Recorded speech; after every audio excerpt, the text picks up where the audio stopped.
한 주 만에 뵙는데 굉장히 오랜만에 보는 것 같습니다. 일이 많았던 것 같고 그러네요. 하나님이 우리 교회를 사랑하셔서 오늘 주신 말씀은 지난주에 이어서 사도행전 2장 22절에서 47절 말씀입니다. 2장 22절에서 47절, 좀 길지만은 이때 아니면 언제 또 읽겠습니까? 그래서 한 절씩 교독하도록 하겠습니다. 저부터 먼저 읽겠습니다. 이스라엘 사람들아, 이 말을 들으라. 너희도 아는 바와 같이 하나님께서 나사렛 예수로 큰 권능과 기사와 표적을 너희 가운데서 베푸사 너희 앞에서 그를 증언하셨느니라.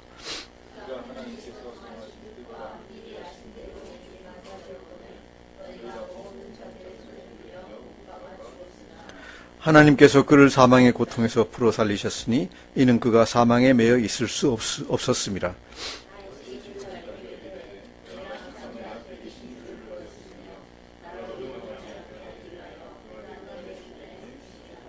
그러므로 내 마음이 기뻐하였고 내 혀도 즐거워하였으며 육체도 희망에 거하리니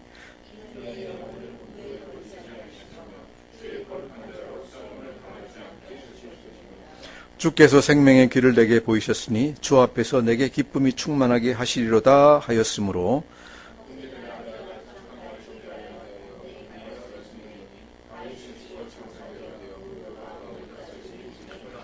그는 선지자라. 하나님이 이미 맹세하사 그 자손 중에서 한 사람을 그 위에 앉게 하리라 하심을 알고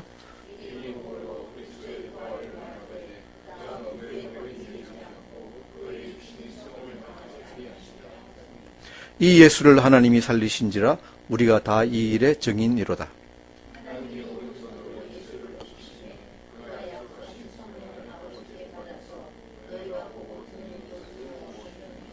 다윗은 하늘에 올라가지 못하였으나 친히 말하여 이르되 주께서 내 주에게 말씀하시기를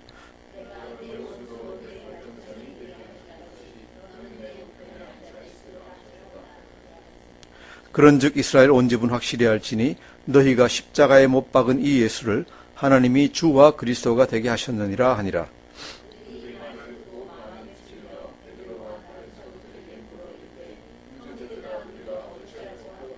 베드로가 이르되 너희가 회개하여 각각 예수 그리스도의 이름으로 세례를 받고 죄 사함을 받으라. 그리하면 성령의 선물을 받으리니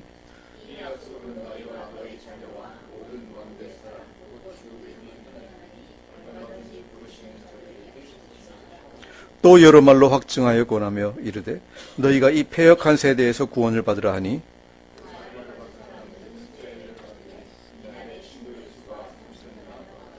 그들이 사도의 가르침을 받아 서로 교제하고 떡을 떼며 오로지 기도하기를 힘쓰니라.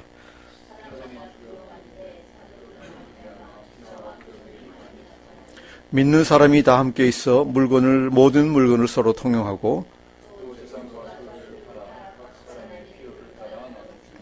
날마다 마음을 같이하여 성전에 모이기를 힘쓰고 집에서 떡을 떼며 기쁨과 순전한 마음으로 음식을 먹고 다같이 하나님을 찬미하며 또 온 백성에게 칭송을 받으니 주께서 구원받는 사람을 날마다 다하게 하시니라. 아멘. 할렐루야. 참 귀한 말씀입니다. 지난주에 우리는 그 오순절날 이상한 현상이 발생한 것, 그래서 그것 때문에 사람들이 여러 가지 다른 반응을 하는 것을 봤습니다. 어떤 사람들은 이 제자들이 술 취했다라고도 얘기했고, 어떤 사람들은 이게 도대체 무슨 일인가 싶어서 당황한 사람도 있고 했는데, 베드로 설교의 시작에서 요엘서를 인용하면서 이것이 그런 것이 아니라 성령님이 임하신 것이다 라는 것을 갖다가 얘기하는 걸 우리가 봤습니다. 그리고 성령님이 임하셨다는 것은 예수님이 부활하시고 예수님이 주이심을 갖다가 증명하는 것으로 얘기하는 것을 갖다 봤습니다. 오늘 본문에서는 성령의 인도하심을 받은, 그래서 변화함을 받은 사도 베드로의 설교의 주요한 부분을 갖다가 이제 얘기합니다. 또 그리고 이 설교의 반응에서 유대인들이 만든 처음 교회의 모습을 갖다가 우리가 볼 수 있습니다. 이 설교와 이 반응, 유대인들의 반응이 굉장히 교회사적으로 중요한 것은 무엇인가 하면은 이것이 바로 처음 설교이고 초대 교회입니다. 처음 설교, 모든 사도 중에 베드로의 처음 설교이고 그 다음에 교회의 처음 모습입니다. 무엇이든지 간에 가장 중요한 것은 첫 모습이 가장 중요합니다. 첫 모습이 가장 중요하고 시간이 지나면서부터 이것이 이상한 떡개들이 막 얹고 해가지고 모습이 이상하게 변화가 돼서 나중에는 뭐가 뭔지 모를 정도로 변화되는 것을 우리가 자주 봅니다. 그래서 가장 원초적인 모습, 가장 핵심되는 그 모습을 갖다가 오늘 우리가 볼 수 있습니다. 첫째로 우리가 알아야 될 복음이 뭔가, 우리가 정말로 믿어야 될 것이 뭔가 하는 걸 갖다가 우리가 베드로의 설교에서 찾아볼 수가 있고, 두 번째로는 교회가 해야 되는 것이 과연 무엇인가. 오늘날 교회에서 하는 것이 여러 가지 많이 있습니다. 예배도 수없이 많이 드리고 프로그램도 수없이 많고 한데, 이때 당시에 했던 것이 무엇인가를 갖다 우리가 봄으로써 우리가 무엇을 믿어야 되고 우리 교회가 무엇을 해야 하는가를 갖다가 우리가 여기서 찾을 수 있을 것으로 생각을 합니다. 먼저 지난주에는 베드로가 14절에서 21절 보면은 청중들이 질문한 것을 가지고 그리스도의 삶과 복음 메시지를 갖다가 전했습니다. 기본적으로 전했는데, 오늘은 이어서 설교의 메시지를 갖다가 계속 얘기하고 있는데, 그 핵심은 무엇입니까? 그 핵심은 예수님의 죽으심과 부활이 첫 번째로 하나님이 정하신 것이다 해서 얘기하는 핵심이 어디 있는가 하면은 부활입니다.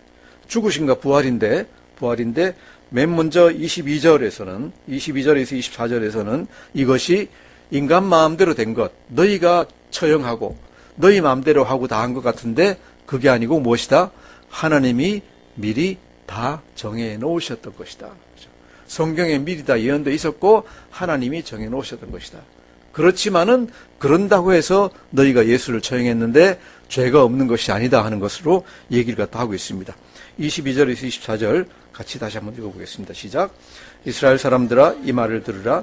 너희도 아는 바와 같이 하나님께서 나사렛 예수로 큰 권능과 기사와 표적을 너희 가운데서 베푸사 너희 앞에서 그를 증언하셨느니라.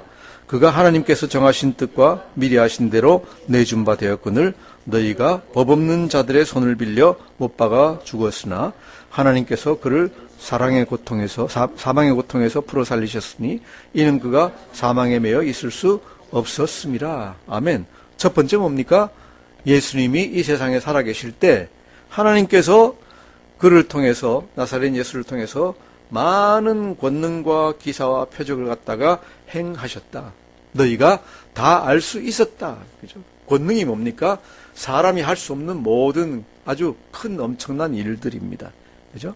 기사, 이상한 일들, 표적 뭡니까? 이분이 하나님의 아들이다. 하나님이 보내신 사람이라는 것 갖다가 설명할 수 있는 일들을 갖다가 이미 다 행하셨다. 그래서 하나님이 예수가 누구신지를 갖다가 너희에게 분명히 보여주셨다. 그렇죠? 그리고 23절 보시면은 하나님께서 미리 정하신 뜻을 따라 내줬지만은 너희가 법 없는 자들의 손을 빌려, 누굽니까? 로마 사람들입니다. 로마인들의 손을 빌려서 예수를 갖다가 처형했지만은 너희들 뜻대로 다 되는 게 아니다. 24절 뭡니까? 하나님께서 그를 사망의 고통에서 풀어서 도로 살리셨다. 왜? 그분은 그렇게 계실 분이 아니다.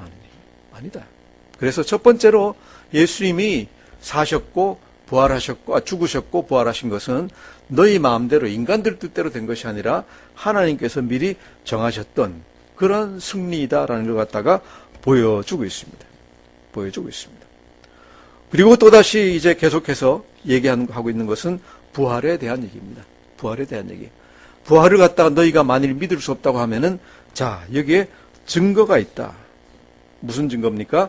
옛날 다윗이 자기의 시편을 통해서 얘기한 증거가 있다 하는 겁니다. 여기서 인용한 구절은 다윗의 시편 16편 8절에서 11절입니다. 16편 8절에서 11절인데 똑같은 얘기니까 우리가 이것을 읽으면 그냥 알 수 있겠습니다. 25절 보시면은 다윗이 그를 가리켜 이르되, 그죠? 여기부터 시작해가지고 이제는 다 다윗의 얘기입니다.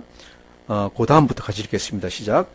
내가 항상 내 앞에 계신 줄을 배웠으며 나로 요동하지 않게 하기 위하여 그가 내 우편에 계시도다. 그러므로 내 마음이 기뻐하였고 내 혀도 즐거워하였으며 육체도 희망에 거하리니 이는 내 영혼을 음부에 버리지 아니하시며 주의 거룩한 자로 썩음을 당하지 않게 하실 것임이로다. 주께서 생명의 길을 내게 보이셨으니 주 앞에서 내게 기쁨이 충만하게 하시리로다. 여기까지가 다윗의 시편 16편 8절에서 11절의 말씀입니다. 그렇죠? 자, 이 말씀을 놓고 앉아서 이제 베드로가 해석을 하기 시작합니다. 해석을 하기 시작하는데 다윗이 이 말을 했는데 여기 뭐라 그랬습니까? 27절 보시면은 내 영혼을 음부에 버리지 아니하시며 주의 거룩한 자로 썩음을 당하지 않게 하실 것이미로다 라고 했습니다. 자, 그런데 이것이 베드로 얘기는 뭡니까? 이 내 영혼이라는 것이 다윗의 영혼이냐? 그죠? 다윗의 영혼이냐? 아니다 하는 얘기죠. 왜? 우리가 아는 대로 다윗은 이미 죽어 장사되어서 그 묘가 오늘까지 우리 중에 있다. 그 묘가 우리 중에 있다. 그러니까 이것이 다윗 자신을 얘기한 것이 아니다. 다윗 자신 아니다.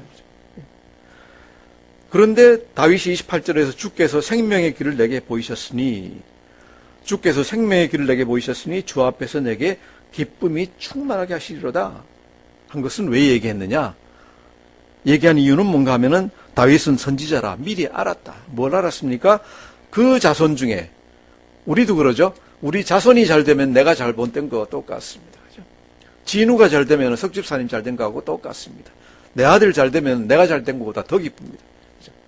아버지 앞에서 아들을 갖다 칭찬해주고 아들이 아버지보다 나아 그러면은 싫어하는 아버지 별로 없습니다. 왜 그렇습니까? 아들은 나와 똑같다는 얘기죠. 다윗도 마찬가지입니다. 다윗도 내 자손 중에서 한 사람을 갖다가 하나님이 세우셔가지고 그죠? 보좌에 앉히신다. 그리고 그분이 부활할 것을 갖다가 미리 봤다. 미리 봤기 때문에 31절에 나온 대로 그가 음부에 버림이 되지 않고 그의 육신이 썩음을 당하지 아니하리라 라는 말을 갖다가 할 수 있었다. 간단하게 다시 풀면은 다윗이 10편 16편에서 얘기하는 것이 우리로 봐서는 해석이 잘 안 된다. 왜?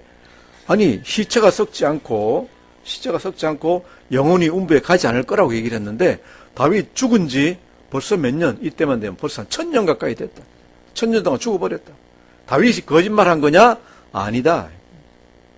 뭐냐 그러면은 다윗이 자기 자신에 대해서 얘기한 것이 아니라 자기의 후손 중에 한 사람이 그렇게 될 것이라고 얘기를 한 것이다. 그리고 그것이 누구라고요? 그것이 예수님이다. 그분이 예수님이다. 예수님이다. 그래서 베드로가 여기서 얘기하는 건 뭡니까? 다윗의 시편을 갖다가 인용해서 자 봐라 다윗이 벌써 그 후손 중에서 이런 사람이 날 것이라고 예언하지 않았느냐. 그리고 또 한 번 더 한 군데서 더 인용을 하면서 다시 예수님이 얼마나 높은 분인가를 갖다가 얘기를 하고 있습니다. 이제 여기서는 시편 110편 1절을 갖다 인용하는데 우리 33절에서 36절을 갖다가 같이 읽어보겠습니다. 33절 36절 시작. 하나님이 오른손으로 예수를 높이시매 그가 약속하신 성령을 아버지께 받아서 너희가 보고 듣는 이것을 부어주셨느니라. 다윗은 하늘에 올라가지 못하였으나 친히 말하되 이르되 주께서 내 주에게 말씀하시기를 내가 내 원수로 내 발등상이 되게 하기까지 너는 내 우편에 앉아 있으리라 하셨도다 하였으니 그런즉 이스라엘 온 집은 확실히 알지니 너희가 십자가에 못 박은 예수를 하나님이 주와 그리스도가 되게 하셨느니라 아니라. 아멘. 다윗의 시편 110편 1절은 34절 중간부터입니다. 주께서 내 주에게 말씀하시기를 내가 내 원수로 내 발등상이 되게 하기까지 너는 내 우편에 앉아 있으라 하셨도다. 이 말씀이 시편 110편 1절의 말씀입니다. 여기서 주라는 것은 자 보세요. 다윗이 말하는 말이 주께서 내 주에게 말씀하시기를. 주께서가 누굽니까? 여호와 하나님입니다.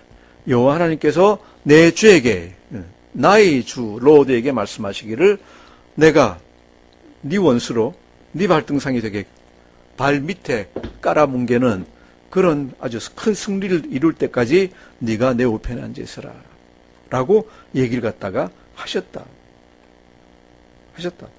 자 그러면은 이게 무슨 소리일까?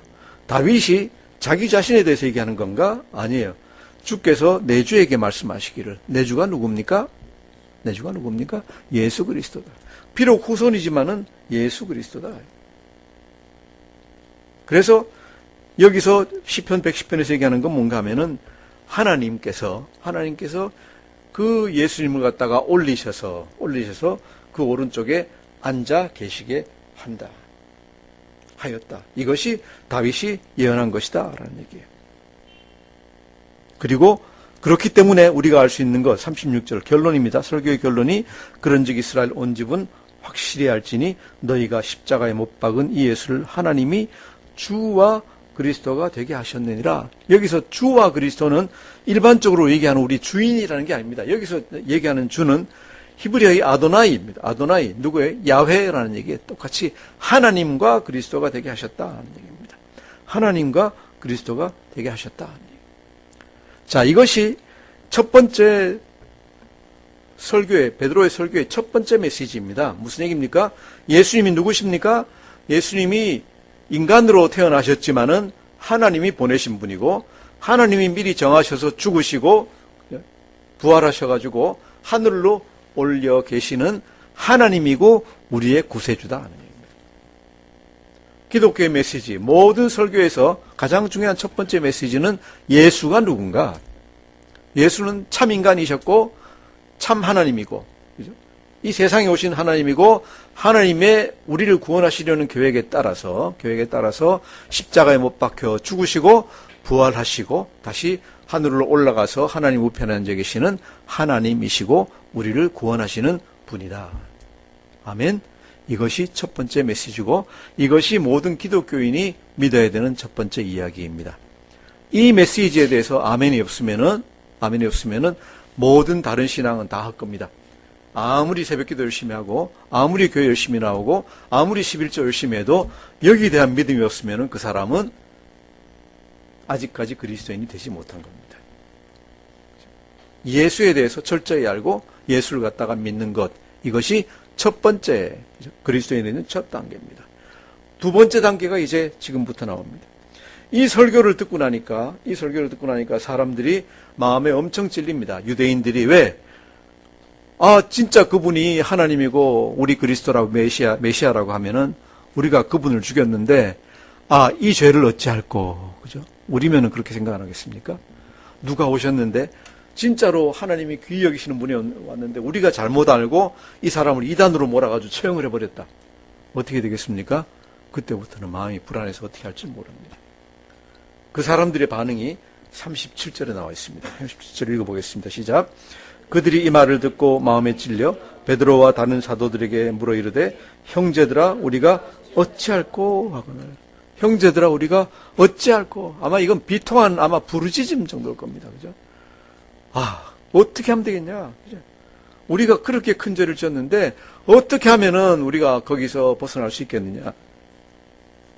여기에 대한 베드로의 대답이 이렇습니다. 우리가 38절 읽어보겠습니다. 38절 시작. 베드로가 이르되 너희가 회개하여 각각 예수 그리스도의 이름으로 세례를 받고 죄사함을 받으라. 그리하면 성령의 선물을 받으리니. 아멘. 아멘. 첫 번째 어떻게 하라고요? 너희가 회개하라. 잘못을 지었습니다. 죄를 범했습니다. 해야 되는 것은 뭡니까? 잘못했습니다. 내가 정말로 안 할 짓을 갖다 했습니다. 메시지의 두 번째는 뭡니까? 회개하라입니다. 회개하라. 우리가 세례 요한의 설교에서도 봤고 예수님의 첫 번째 설교에서도 봤고 첫 번째가 뭡니까? 회개하라. 심판이 가까웠으니까 회개하라입니다. 오늘날 제가 설교를 준비하면서 생각해 보니까 오늘날 사회에서 교회에서 첫 번째 문제가 뭘까요? 회개를 하긴 하는데 뭘로 합니까? 입술로만 회개를 갖다 합니다. 입술로만 회개를 합니다. 왜 그럴까요? 가만히 생각해 보니까 별로 내가 죄 지은 거 별로 없는데 라는 생각들이 아마 많지 않을까 생각을 합니다. 나는 예수를 죽인 적도 없고 비난한 적도 없고 나 그런 적 없어요. 태어나서 지금까지 예수님 찬양만 했지 내가 죄 지은 거 없습니다. 라는 생각을 갖다가 많이 하고 있습니다. 이것 때문에 필요한 게 뭔가 우리가 로마서 1장과 2장에 또 3장의 설교를 갖다가 말씀을 갖다가 읽을 필요가 있습니다. 읽을 필요가 있습니다. 거기 보면 다 뭐라고 되어 있습니까? 모든 사람이 결론으로 모든 사람이 죄를 범하였음에 하나님의 영광에 이르지 못하더니 우리가 하나님을 인정하지 않고 하고 있는 모든 것이 다 죄이다 라고 선포하고 있습니다. 하늘에 하나님이 계시고 하나님 우리에게 원하시는 게 있는데 그대로 하지 않는 것은 모두 다 죄이다 라고 하고 있습니다. 생각해보면은 그죠? 생각해보면은 내가 나 자신을 위해서 짓고 있는 죄가 수도 없이 많이 있습니다. 저도 젊을 때에는 내가 잘못한 게 뭐야? 내가 내 최선을 다해가지고 내 힘대로 다 살아왔는데 내가 잘못한 게 뭐야? 라고 생각을 많이 했는데 나이가 들어서 이제 조금 예수님 잘 알고 기독교에 대해서 잘 알고 하다 보니까 항상 마음속에 괴로울 때가 많이 있습니다. 많이 있습니다. 어떻게 그렇게 되는지 몰라도 처음엔 잘 생각이 안 나더니 점점 가면서 점점 더 새록새록 생각이 나는 게 뭐가 생각납니까? 아주 어릴 때 지었던 죄부터 시작해서 이제 하나하나 들치고 나옵니다. 내 속에 있는 죄가, 내가 지었던 죄가 그 죄 하나하나가 다 나 여기 있어 그러고 소리를 갖다 지르면서 이제 나타나기 시작합니다. 그죠?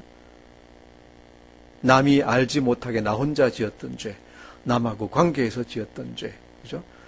내하고 가까운 사람에게 잘해주지 못하고 잘못했던 죄, 상처 입힌 죄, 그죠? 얼마나 죄가 많은지 그 수를 갖다 일일이 헤일 수가 없습니다. 정말로 물 가지고 씻지도 못하고 불 가지고 씻지도 못하고 도저히 씻어낼 수가 없습니다. 여러분에게 죄인되라고 제가 말씀드리는 건 아닙니다. 하지만은 성경의 말씀은 뭐라 그럽니까? 모든 사람은 다 죄를 지었다라고 얘기하고 있습니다. 모든 사람은 다 죄를 지었다. 세상 없이 착하게 산 사람도 뒤져보면은 죄가 많이 있다 하는 얘기입니다. 죄가 많이 있다. 그래서 이 죄에 대한 자각, 우리가 너무 세상이 이기적으로 되다 보니까 또 자본주의적인 어떤 이기적인 세상이 되다 보니까 내가 나를 위해 가지고 남에게 피해를 끼치고 해를 끼치고 관계에 상처를 입히고 하는 것을 갖다가 별로 죄로 여기질 않는 것 같아요. 별로 죄로 여기질 않는 것 같아요. 근데 그 하나하나가 다 죄입니다. 이 세상이 지금 잘못되어 있습니다. 나중에 보면은 베드로가 이 사람들에게 뭐라 합니까? 너희가 이 패역한 세대에서 구원을 받으라 그랬습니다. 이 패역한 세대. 그 당시의 세상은 그래도 하나님 잘 섬긴다고 열심히 하던 세상입니다. 지금은 어떤 세상입니까? 지금 어떤 세상입니까? 동성애자들이 결혼하는 것을 갖다가 합법화한 나라가 그죠? 30개국 이상이 됩니다. 동성애자, 남자와 남자, 여자와 여자가 결혼하는 것이 합법화돼가지고 혼인신고까지 다 받아줍니다. 그리고 그 사이에서 양자 입적을 하더라도, 입양을 하더라도 다 입양되고, 그죠? 다 되는 그런 세상입니다. 심지어는 교회에서까지도 그걸 갖다 다 허용을 갖다 하고 있습니다. 동성애자가 이제 목사도 될 수 있습니다. 얼마나 폐역한 세대입니까? 얼마나 폐역합니까? 그런데 지금 동성애자들은 뭐라 그러고 있습니까? 그게 당연한 거지. 그죠? 동성애자들 갖다 차별하면은 소수자 차별 그래가지고 법에 걸립니다. 법에 걸립니다. 이보다 더 폐역한 세대가 있을 수가 없습니다. 얼마 전까지는 그래도 어느 정도까지 잘못한 거, 그죠? 웬만큼 잘못한 건 죄라고 다 인정을 했습니다. 그게 잘못한 겁니다. 라고 죄로 인정을 했습니다. 정부의 고위 관료로 있으면서 뇌물을 갖다 5천만 원 1억 받으면은 사형 주고 마땅할 정도의 큰 죄인 걸 갖다가 인정을 했습니다. 얼마 전까지는. 요새는 어떻습니까? 증거만 없으면은 정황 증거가 다 뚜렷해도 그죠? 또 돈 띠끈이나 뭐 그런 증거가 안 나오면은 처벌받지 않습니다.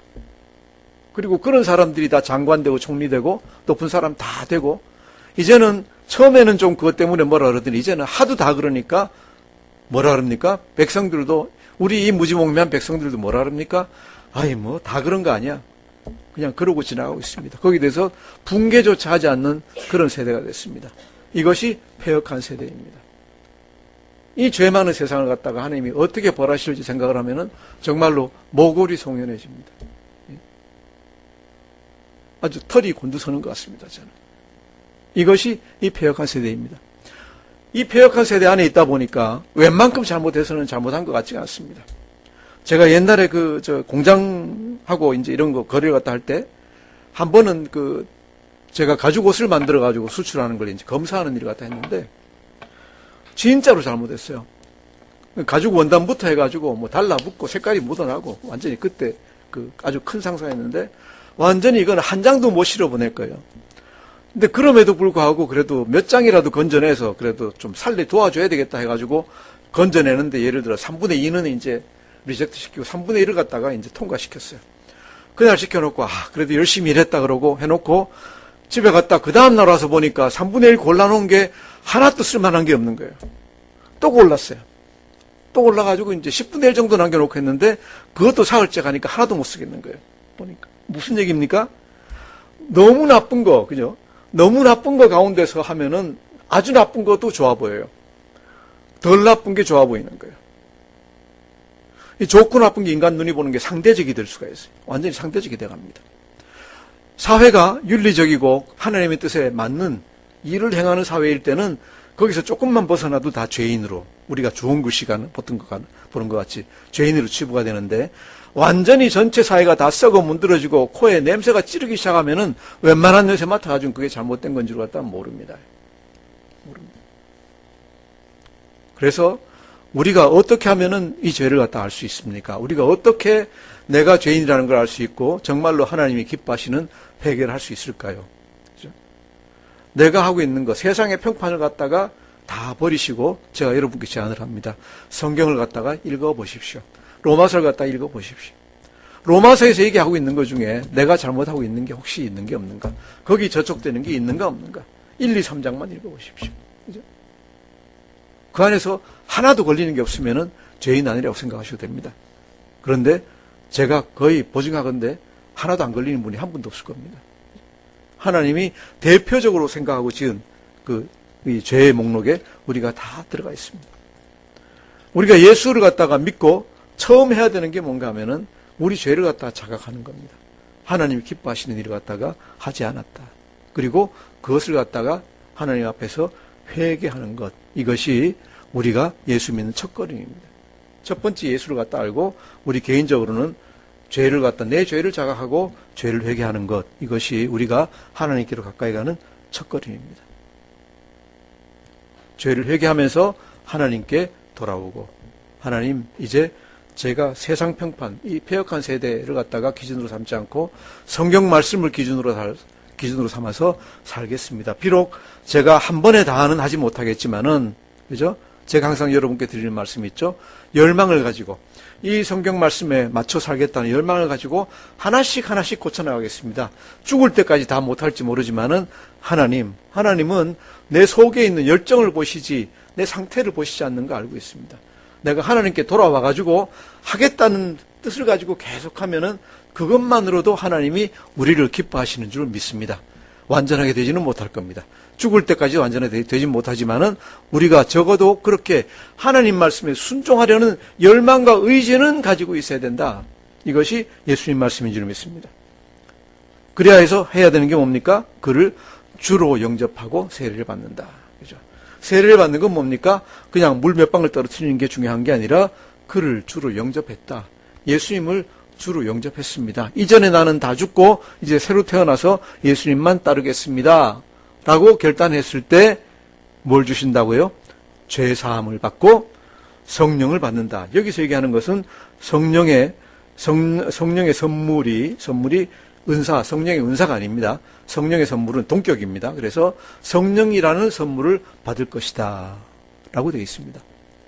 이렇게 예수님을 갖다가 자기 죄를 고백하고 자각하고 회개하고 하나님께로 돌아와서 그를 주로 영접하면은 죄 사함을 다 받으시는 줄 믿습니다. 성령을 받으실 줄 믿습니다. 사실은 이미 다 받으신 줄 제가 믿습니다. 성령이 우리 안에 다 와 계십니다. 누구의 선물로? 하나님의 선물로. 이것이 교회가 알아야 되는, 모든 성도가 알아야 되는 메시지의 복음의 핵심입니다. 뭡니까? 예수님이 누구신가? 예수님은 그리스도시요 하나님이시다. 2000년 전에 인간으로 오셨다 가셨지만은 우리 죄를 위하여 오셨다 가신 하나님이요 그리스도시다. 그리고 예수를 믿고 우리가 구원받기 위해서는 내 죄를 갖다가 자각하고 죄를 회개하고, 그죠? 예수님을 내 주로 영접해야 된다. 그 뜻에 따라 살기로 결단을 해야 된다. 그리고 그 뜻은 어디에 있습니까? 이상한 설교 듣지 마시고 이상한 인터넷 보지 마시고 어디 보셔야 됩니까? 성경을 보십시오. 성경을 보십시오. 성경에 다 답이 있습니다. 이상한 소리 하는 사람들도 다 뭘 갖다가 끄집어다가 합니까? 성경 끄집어다가 하는데 다 엉터리 없는 소리를 갖다 많이 합니다. 그래서 이상한 인터넷이나 그런 거 보지 마시고 이상한 책 보지 마시고 성경을 보십시오. 성경에 뭐라고 되어 있는가? 재물에 대해서 성경이 뭐라고 얘기하고 있는가? 알고 싶으시면 성경을 보십시오. 하나님 뜻이 뭔가를 알고 싶으면 성경을 갖다 보세요. 남녀 관계에 대해서 하나님이 뭐라고 얘기하시나? 성경을 보십시오. 결혼이 뭔가? 딴 사람한테 물어볼 거 없습니다. 성경을 보십시오. 하나님 믿음으로써 내가 어떤 것을 얻을 수 있는가? 성경을 보십시오. 좀 가다 헷갈리시는 분이 있으면은 주위에 있는 권사님이나 사모님이나 아니면 저한테 물어보십시오. 제가 아는 것까지 대답을 해드립니다. 하지만은 비록 제가 얘기하는 것도 성경하고 틀리다고 생각이 되면은 다시 물어보십시오. 제가 열심히 찾아가지고 정말로 무슨 말인지를 갖다 다시 말씀드리겠습니다. 저도 성경을 다 안다고 전혀 자부하지 못합니다. 제가 좀 더 알 수 있는 건 뭔가 하면은 어디에 가면 정확한 답을 갖다 찾을 수 있는지 그 소스를 갖다가 제가 알고 있습니다. 그렇죠? 어떤 책을 보면 누구 말을 들으면은 누가 설교한 걸 들으면은 정확한 답을 알 수 있다 하는 것은 제가 알고 있습니다. 그러니까 제가 금방 모른다고 금방 답을 못한다고 해가지고 아 목사님 왜 저래 그렇게 생각하지 마시고 제가 공부한 것은 뭔가 하면은 어디에 가면 정확한 답이 있다. 이것을 갖다가 아니까 저를 갖다가 답을 찾는 도구로 쓰시면 좋겠습니다. 이것이 우리가 해야 될 일이다. 다른 데 전혀 신경 쓰지 마십시오. 딴 교회에서 뭐 많이 하는데 우리는 왜 안 할까? 신경 쓰실 필요 하나도 없습니다. 우리는 철저하게 성경의 복음의 메시지에 충실하면 됩니다. 자, 이제 그러면 이제 그 복음 말씀을 듣고 나서 우리가 혼자서 다 해야 되느냐? 그 다음 반응을 보면 그렇지가 않아요. 그죠? 그 다음 반응 보면은 이 말씀을 듣고 나서 사람들이 행한 게 이제 쭉 나오는데 어떻게 행했는지 갖다 우리가 보겠습니다. 우리 39절 40절을 갖다 먼저 보겠습니다. 시작. 이 약속은 너희와 너희 자녀와 모든 먼데 사람 곧 우리 하나님이 얼마든지 부르시는 자들에게 하신 것이라 하고 40절 또 여러 말로 확증하여 권하여 이르되 너희가 이 패역한 세대에서 구원을 받으라 하니 아멘. 제가 조금 미리 얘기했습니다. 베드로가 이 얘기를 하고 난 다음에 부가해서 주는 메시지가 뭔가 하면은 이 복음이 단지 유대인만을 위한 것이 아니다라는 것이 첫 번째 얘기입니다. 너희와 너희 자녀와 여기만 주는 게 아니라 모든 먼데 사람, 그죠? 이 사람들에게 이방인들에게도 다 주는 것이다라는 얘기를 합니다. 그리고 권유하는 게 뭔가 하면은 아까 얘기한 대로 이 패역한 세대에서 구원을 받으라. 그죠? 사도 바울도 얘기한 게 뭡니까? 너희가 이 세상과, 그죠? 이 세상에 이렇게 합해서 살지 말라. 이 세상에서, 이 세상 사람들이 생각하는 것에 떠나라 하는 얘기입니다. 떠나라. 우리 자매들이 여기 있지만은, 얘기하기 좀 거부할지 모르지만은, 명품. 저도 물건 좋은 건 좋아하는데, 물건 좋은 거 좋아하는 건 좋은데, 요새는 물건 좋은 거 좋아하는 게 아니라 뭘 좋아합니까? 이름을 좋아합니다. 이름을. 그죠? 아주 엉터리 없는 물건도, 그냥 말도 안 되는 물건도, 이름만 뭐, 피에르가르당이나 뭐, 피에르가르당은 요새 별로 좋은 거 아니죠? 여하튼 뭐, 좋은 이름만 붙어 있으면 그게 좋은 거예요. 그죠? 저도 이제 패션이나 이쪽 디자인 쪽으로 이제 감각이 조금 있는데, 보면은 말도 안 되는 것 갖다가 가지고 있으면서 자랑해요. 기분이 좋아요. 왜 좋아요? 이 이름이 있으니까. 그죠? 이 세상 풍조에 다 휘말려 있는 거예요. 아주 좋은 물건은 진짜로 좋아요. 사람 마음을, 기분을 좋게 하고요. 다 좋게 해요. 제가 이제 가죽을 갖다 많이 하니까 아는데, 진짜 좋은 가죽은요, 사람 만지면 사람 기분이 좋아져요. 기분이 좋아질 정도로 좋아요. 그런데 아주 엉뚱하게 말도 안 되는 걸 붙잡고 앉아가지고 명품이라고 좋아하는 거 보면은 참 기가 차요. 그래서 이 세상이 이 세상이 어떤 본질을 갖다 중요시하는 게 아니라 이름만으로 이제 다, 이 뭐예요? 전부 다 광고나 이런 그거예요. 누가 어떤 유명한 여배우나 남자 배우가 나와가지고 광고하면 그게 뭔가 좋은 거예요. 그죠? 예. 이런 말도 안 되는, 이런 폐역한 세대에서 구원을 받으라라고 이제 권면을 갖다 합니다. 하는데, 폐역한 세대는 뭡니까? 신명기 같은 데 보면은, 폐역한 세대를 갖다 어떻게 하는가 하면은, 여호와를 향하여 악을 행하고, 하나님의 자녀가 아니고, 흠이 있고, 삐뚤어진 세대, 이것을 폐역한 세대라고 그래요. 폐역하다는 게 뭔가? 여호와를 향하여 하나님을 향해서 악을 행하고 하나님의 자녀가 아니고 거의 흠이 있고 삐뚤어졌다. 하나님 원하시는 대로 전혀 안 하고 세상 원하는 대로 하는 사람들, 이 사람들이 폐역한 사람들이에요. 그죠? 동성애를 얘기하는 사람들이 뭐예요? 두말할 것 없이 폐역한 사람들이에요. 신학적으로 얘기하고 무슨 사회병리학적으로 얘기하고 자시고 할 거 아무것도 없어요. 성경에 뭐라 그래요? 동성애자는 하나님이 쳐죽이라 그랬어요. 쳐죽이라. 얼마나 이것들은 말도 안 되는 것인지 구약이고 신약이고 상관없어요. 동성애자들은 다 쳐죽이고 천국에 못 들어가는 사람들이에요. 제 이 설교 밖으로 나가면은요, 우리 교회 거기에 악플이 얼마나 달릴지 모르겠어요. 그죠? 이런 말 하면 안 돼요, 저는요. 공기적으로. 근데 사실이에요, 사실. 자, 이런 말들을 듣고 사람들이 어떻게 반응을 했는가? 먼저 41절에서 47절까지가 전부 그런 말인데 41절, 42절 같이 읽겠습니다. 시작. 이날에 신도의 수가 3,000이나 더하더라. 그들이 사도의 가르침을 받아 서로 교제하고 떡을 떼며 오로지 기도하기를 힘쓰니라. 아멘. 많은 사람들이 세례를 받았습니다. 3,000이나 더했는지 3,000 더한 것은 그 나중에 시간 얼마나 두고 한 건지 이걸 그날이라고 설명한 건지 모르겠지만 여하튼 많은 사람들이 세례를 갖다 받았습니다. 세례를 받았다는 건 무슨 얘기입니까? 죄를 회개하고 예수님을 주로 영접하고 그 다음에 받는 것이 세례입니다. 자, 이렇게 세례 받은 사람들이 뭘 했는가? 어떻게 했는가? 이것이 이제 우리에게 중요합니다. 42절 보시면은 그들이 한 개 나오는데 그들이입니다. 그죠? 한 사람, 두 사람이 아니라 그들이 첫째로 사도의 가르침을 받아. 그죠? 사도의 가르침을 받았습니다. 예수님이 얘기하셨던 것, 이런 것들을 갖다 배웁니다. 두 번째, 서로 교제하고 떡을 뗍니다. 펠로우십. 헬라어로 보면 코이노니아입니다. 코이노니아. 그 다음에 떡을 뗀다는 건 성찬이 될 수도 있고 애찬이 될 수도 있고 또 돌보는 것하고 또 그냥 상관이 있습니다. 그 다음, 오로지 기도하기를 힘쓰니라. 오로지 기도하기를 힘쓰니라. 삶이 어디에 집중이 됩니까? 첫 번째로 말씀을 배우는 것입니다. 사도의 가르침을 받아. 사도의 가르침을 받아입니다. 첫 번째, 모든 행동의 기준이 뭔가 하면 사도의 가르침입니다. 그 가르침에 따라서 하는 것이, 두 번째로 하는 것이 뭡니까? 서로 교제하고 떡을 떼는 것입니다.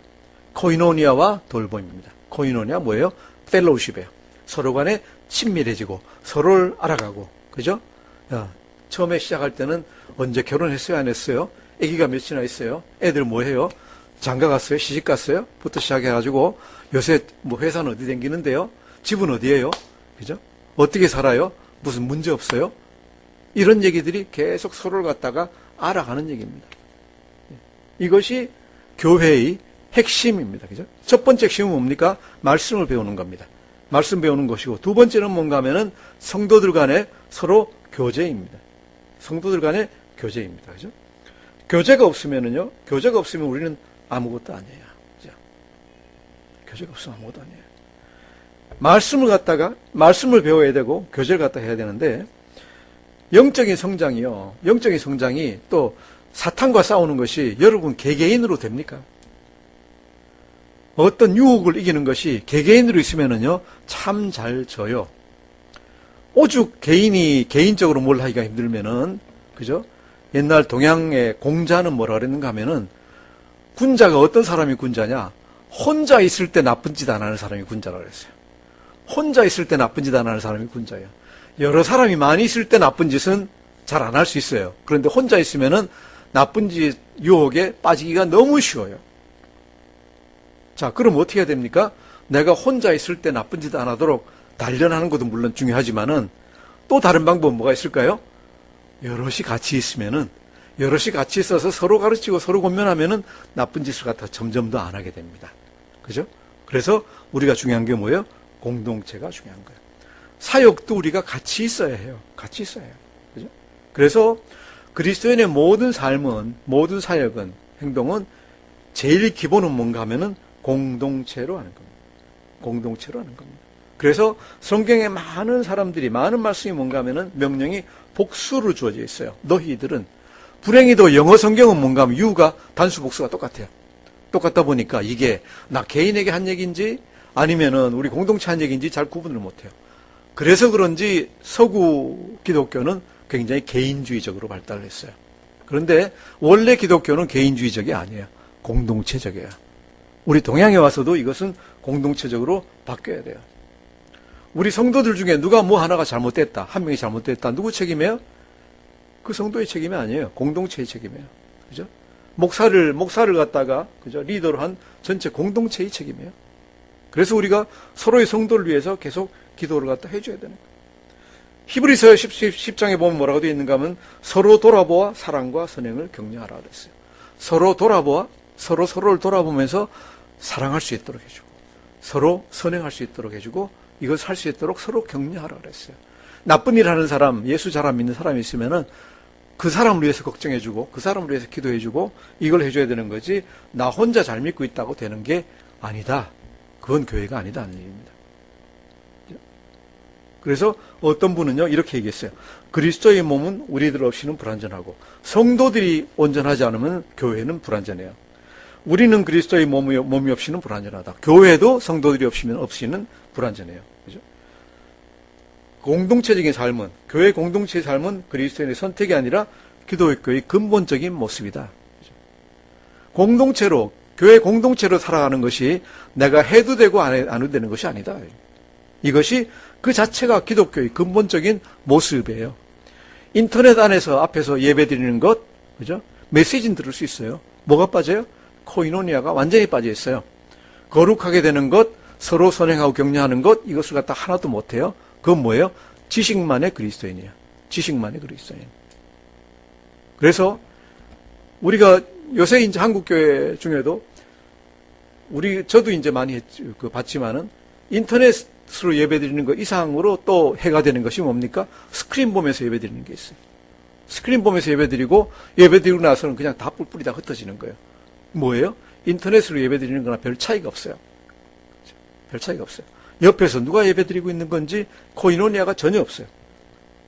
이런 것 가지고 안 된다는 얘기죠. 이런 것은 어떻게 보면 참된 기독교의 모습이 아니다 하는 것입니다.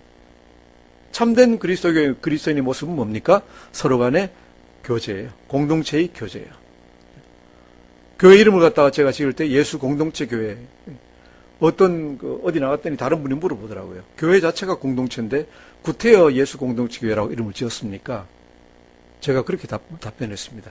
당연히 공동체라 해야 되는데 공동체 아닌 데가 하도 많아가지고 공동체 교회라고 특정 이름을 지었습니다. 뭐예요?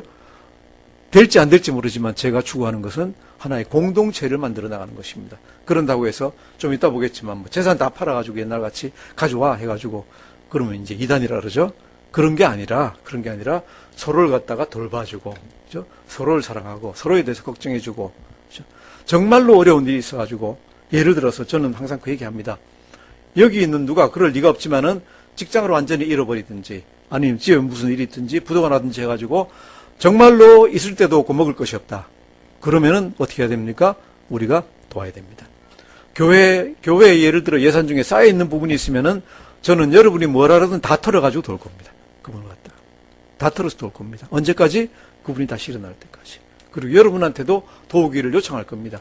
우리가 비록 초대교회의 모습을 따라가지고 재산을 팔아가지고 통용하지는 못할지라도 우리 식구 중에 정말로 핍절하고 하나님이 약속하신, 그죠? 먹는 것과 입는 것이 없을 경우에는 우리가 도와야 됩니다.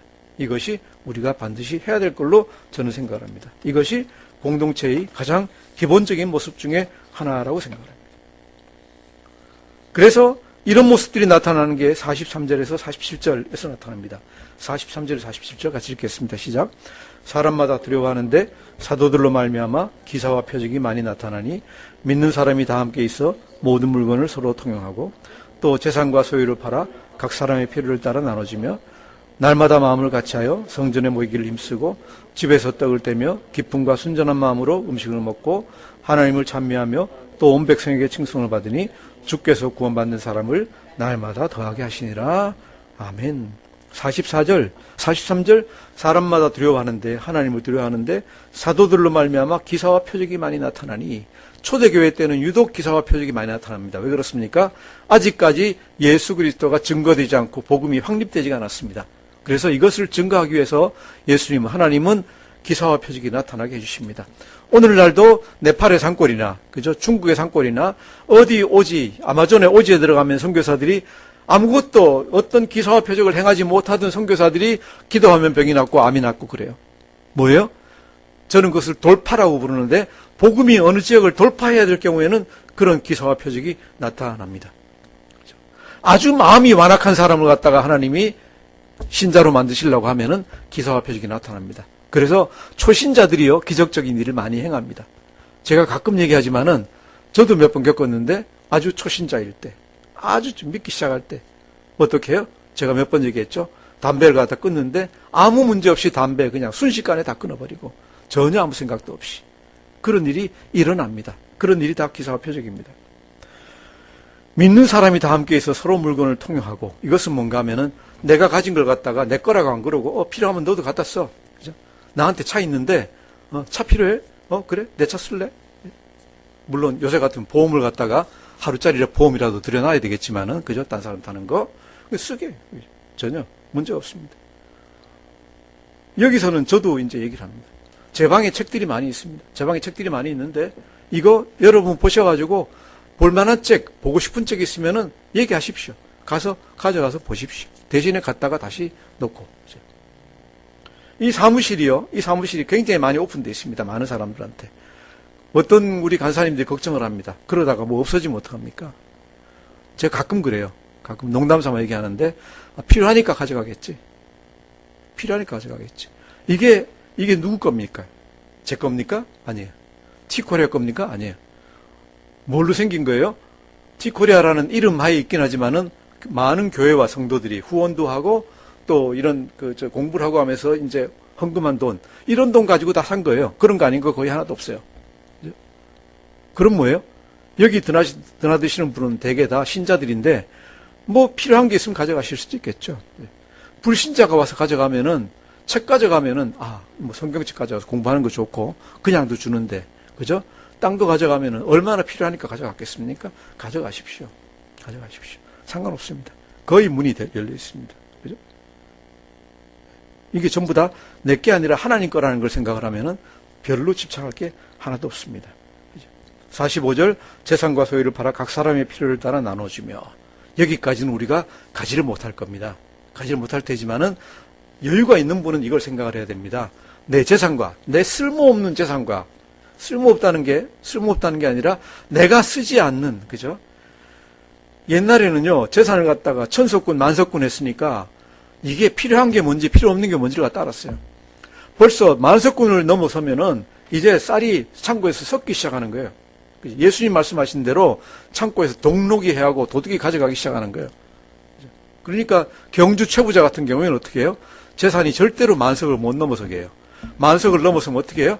팔아가지고 사람들한테 다 나눠주는 거예요. 그죠? 그래서 그 집안이 대대로 이제 계속 부자라 그러죠. 그런 것 같이 내 재산 중에 아무리 생각해도 내가 쓰고 우리 애들 좀 나눠주고 그죠? 집 하나씩 사주고 그래도 남는 게 많네. 그럼 보험 삼아 조금 더 놔두고 그 다음에 뭘 해야 됩니까? 쌓아 놓으실 필요 없습니다. 뭐 해야 돼요? 자선 사업을 갖다 하시든지 뭘 갖다 하세요. 교회 바치라는 얘기 절대로 안 합니다. 주위에 필요한 사람을 보시면 나눠주시고 도와주십시오. 이것이 예수님의 뜻인 줄 믿습니다.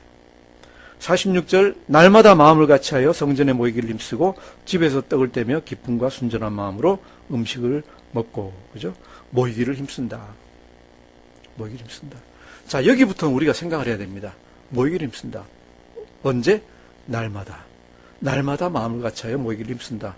자 우리는 어떻게 해야 될까요? 사도행전의 본을 따라서 날마다 마음을 같이해서 뭐 해야 될까요?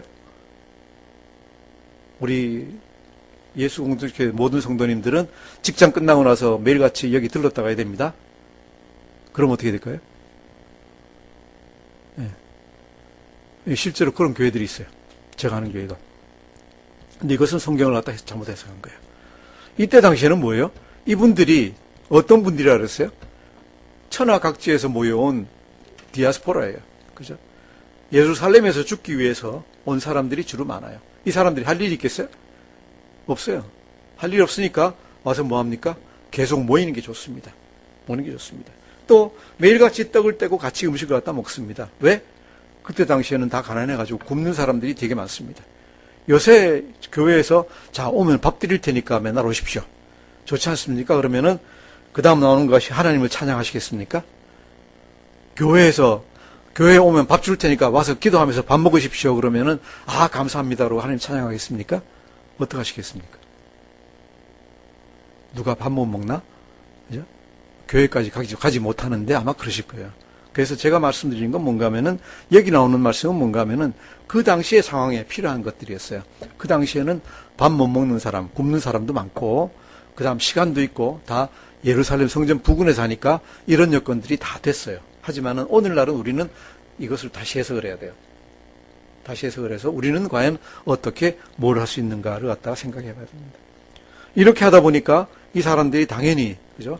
먹지 못하던 사람들이 먹고 돈 없던 사람들이 생겨가지고 옷도 입고 그죠? 또 심심하지도 않고 하니까 어떻습니까? 다 하나님을 찬양하고 또 하니까 와 모든 백성들이 야 저기 가니까 굶지도 않고 다 좋더라 하니까 사람들이 매일매일 같이 더해질 수밖에 없습니다. 이것은 무슨 얘기입니까? 우리가 이 당시의 교회가 그 사회에 필요한 일을 갖다 했다 하는 얘기입니다. 그 사회에 필요한 사람들, 핍절한 사람들, 먹지 못하는 사람들, 외로운 사람들, 이 사람을 모아서 위로하고 먹이고 다 했다는 얘기입니다. 그렇죠? 우리가 여기서 배워야 될 건 뭘까요? 물론 우리가 복음의 핵심은 예수님을 갖다 믿고 회개하고 주를 영접하는 것, 이것이 핵심인데 교회에서 해야 될 일은 아까 얘기한 대로 말씀을 갖다 배우고 그죠? 교제하고 기도하고 하는 것 이외에 또 해야 되는 게 뭡니까? 공동체로서 우리의 문제들을 갖다 해결해 나가야 됩니다.